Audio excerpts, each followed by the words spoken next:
Now the second question is no less difficult. In fact, it's perhaps the hardest question for anybody to actually, who's in business for themselves, to answer. What specifically are you selling to whom specifically? This can take people a year to answer this question. You quite often think you know what it actually is you're selling. Oh, I'm selling coaching advice to coaches.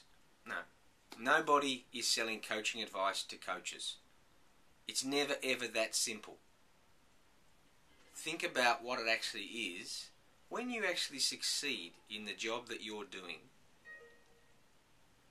What actually is it that people have gained from you, from your association, from the interaction that they have with you? Is it confidence?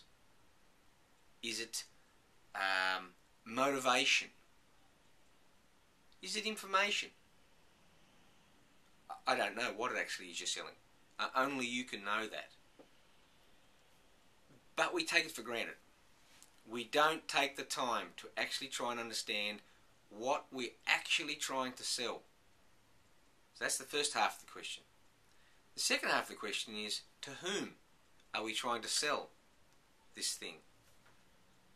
And this is very important. We simply can't say, oh, I sell to all people who are in the coaching, business, life, whatever the genre of coach might be. Who is it? Is it the highly motivated coaches that you're trying to sell to? Is it the unmotivated coaches? Is it the new coaches? Is it the old coaches? Is it the coaches wanting to expand? Is it the coaches wanting to what? Which coaches are you actually trying to deal with? So this is the next question that I've got for you, that I want you to actually workshop through here. I want you to come up with your own statement. What specific thing is it that you're trying to sell, and to whom? Who stands to gain a benefit from this? Who is it that you prefer to target? When you answer these two questions, what actually is it that you're trying to sell, to whom? We will now know how your business is different than the other businesses in this room. I'd be very, very surprised, in fact quite disappointed, if you're all trying to sell the same thing to the same people.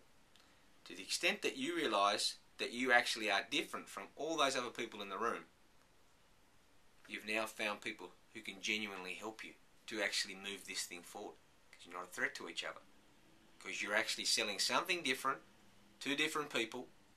And while I'm sure there are overlaps out there, you can actually start to understand that your time and efforts need to be spent on pushing something to certain people. You don't want to try to be all things to all people. So good luck with this one, and I look forward to talking to you with the last question.